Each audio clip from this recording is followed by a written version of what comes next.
Hello, my name is Lynnette Chakkaphak, and I'm here to share a story of COVID survival.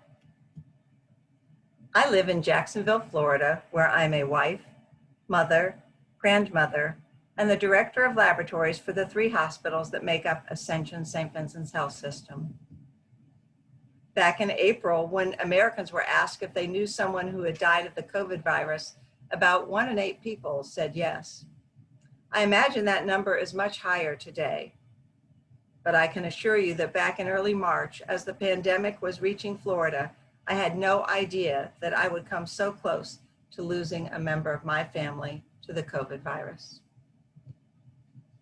This is my husband of 44 years, Hum Chakkaphak, and my story today is about him. Hum came to the United States in 1971 to get his graduate degree in civil engineering.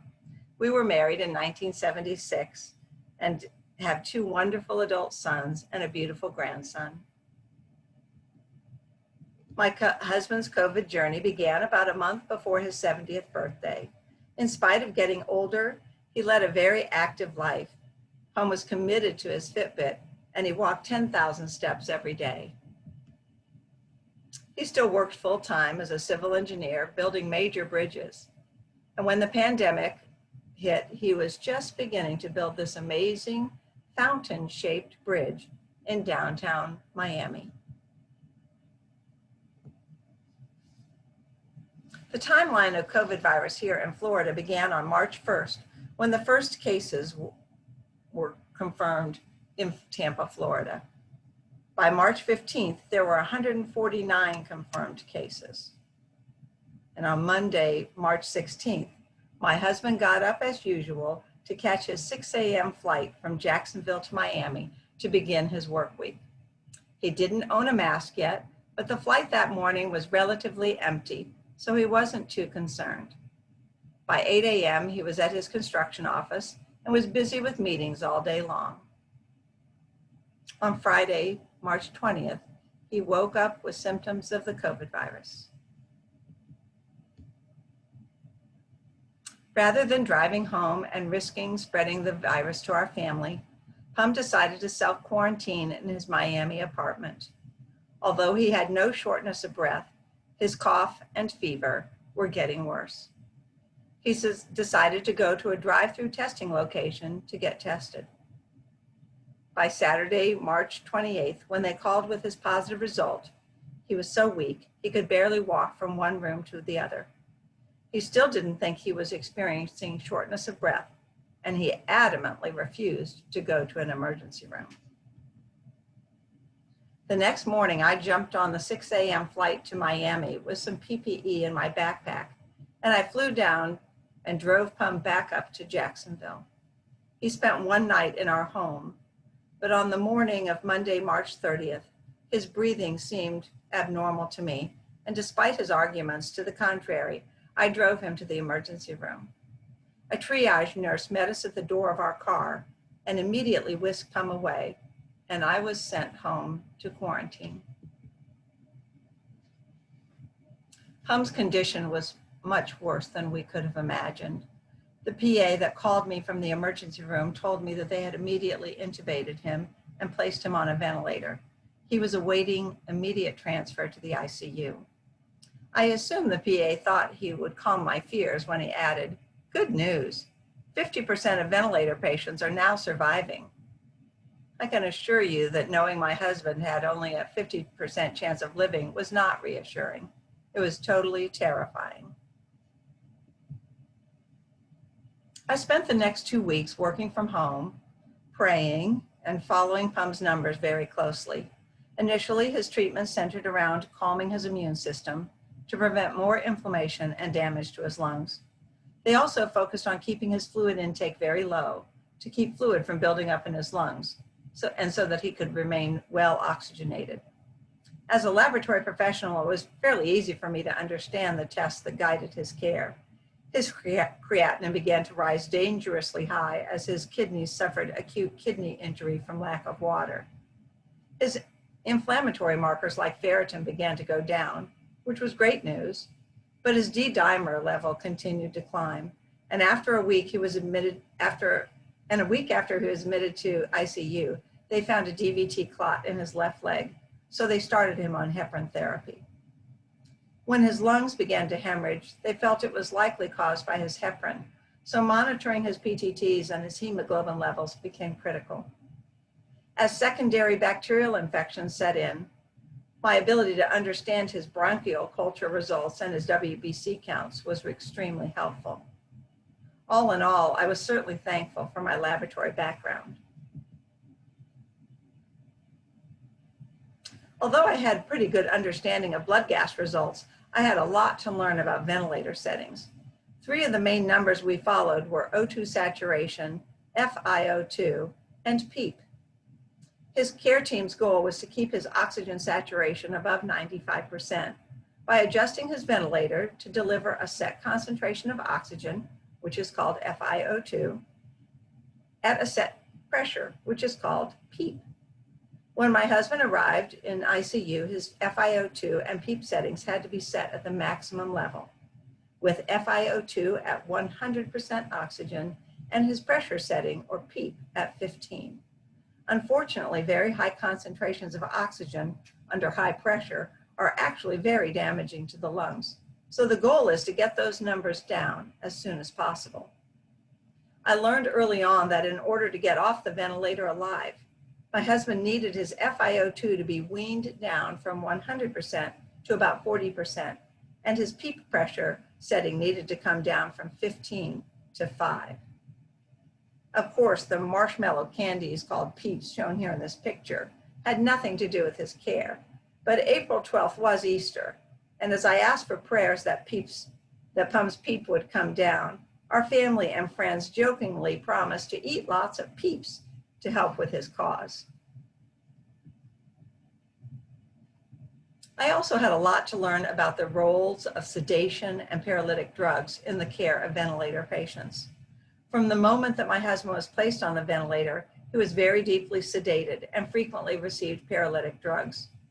High doses of propofol and other sedatives caused loss of consciousness and helped keep patients like Pum from fighting against the ventilator and accidentally pulling it out. Paralytic drugs like rocuronium, also called Rocky Road by his care team, helped to keep his breathing in synchrony with the ventilator and truly helped to save his life. But in order to come off the ventilator, these drugs must be completely discontinued. So in addition to weaning him off oxygen, his care team needed to wean him off the sedatives and paralytic drugs he was taking. I often thought of Pum being deep down under the ocean, and in order to survive, he needed to be able to come up to the surface to breathe on his own. By Pum's 3rd week in ICU, they had partially weaned him off oxygen. He was being taken off some of the sedatives and the paralytic drugs, and things were moving in the right direction. We were starting to think he might be able to come off the ventilator in a few days. But then, without explanation, he began to spiral out of control. His oxygen saturation would suddenly fall from 95% down to 70% in a matter of seconds.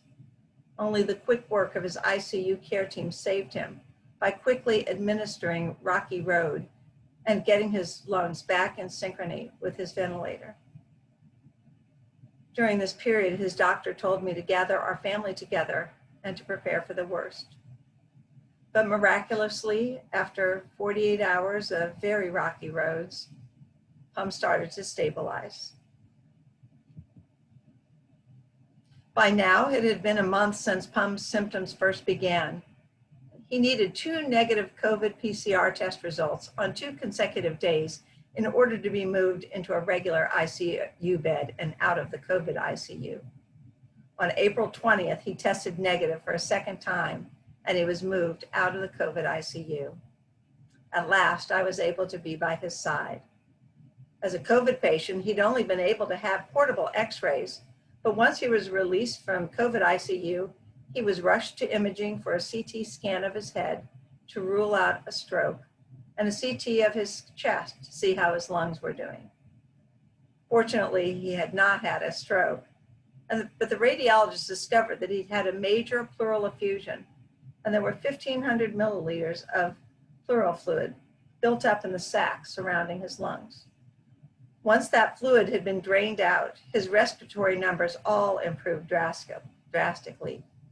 They were able to wean his FiO2, his PEEP, his sedatives, and paralytic drugs down over the next 3 days.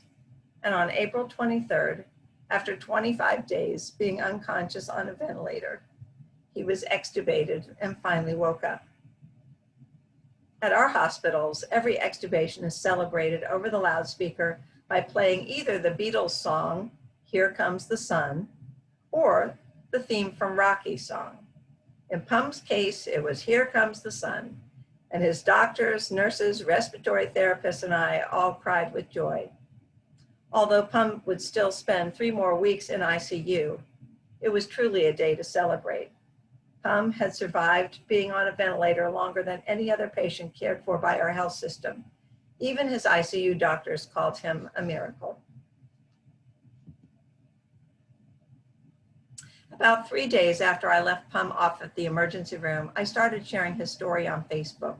There were just so many people who were anxiously waiting to hear news about his condition. Using social media just seemed like the right thing to do. Each day I posted an update on Pum's condition, along with a different picture of him, always with a big smile on his face. I shared every detail about his care, detailed information about his lab results, his ventilator settings, the medications he was receiving, and I tried hard to explain it all in the simplest terms possible so that everyone would understand what was happening. The response was truly overwhelming, with everyone commenting that they were learning so much about COVID patients and their care. The United States had shut down during this time, and people told me that they gathered with their family each night to read my updates and to say a prayer for my husband. So many people prayed for Pum, and to many, Pum became the face of our country's battle against the virus. By the time he was discharged, literally thousands of people were following his story and praying for him. During Pum's first week in ICU, our health system joined a clinical trial of COVID convalescent plasma that was sponsored by Mayo. Pum's intensivist wanted him and all the critically ill COVID patients to be included in the trial. The only problem was that there were no units of COVID convalescent plasma in the city.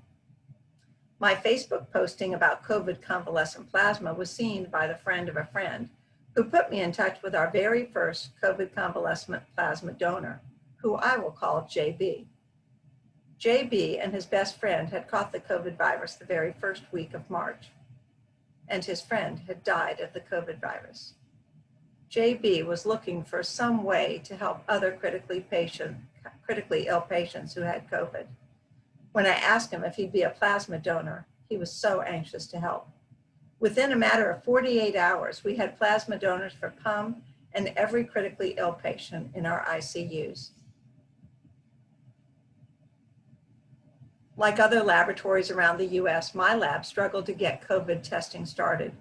With NP swabs nearly impossible to find and reagents even harder to find, we had to send testing out for about the first 3 weeks. It seemed like such a major milestone when we were able to begin in-house testing on April 7th.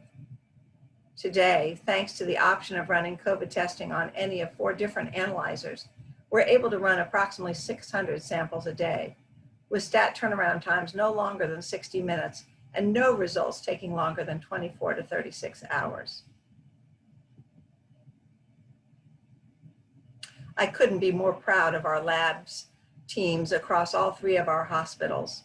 At a time when our country shut down and most people were able to stay safely at home, our lab team was helping to save the lives of critically ill patients like my husband. Our phlebotomy team entered COVID patient rooms along with the physician and nurses, risking their own lives to care for those in need. Looking back on the impact that the COVID virus had on my husband during his illness, it's clear that almost every system of his body was affected. In addition to the viral and bacterial infections in his lungs, he faced many other serious health challenges. 3 major hemorrhages, which required 5 red cell transfusions and treatment with erythropoietin, acute kidney injury, temporary diabetes caused by being on a feeding tube for over 5 weeks, and on top of it all, a serious heart arrhythmia called ventricular tachycardia caused by a critical electrolyte imbalance that resulted in him having a heart catheterization. But thanks to God, his care team, the laboratory, and the power of so many prayers, he survived it all. Pum was hospitalized a total of 69 days. 44 of those days he was in the ICU, and 25 days he was on a ventilator, unconscious. He spent 23 days in a rehab hospital, regaining his ability to sit, speak, eat, and walk with a walker. And on June 6th, he finally came home. Friends, neighbors, and even strangers decorated our yard and lined the streets near our house to cheer him on and welcome him home.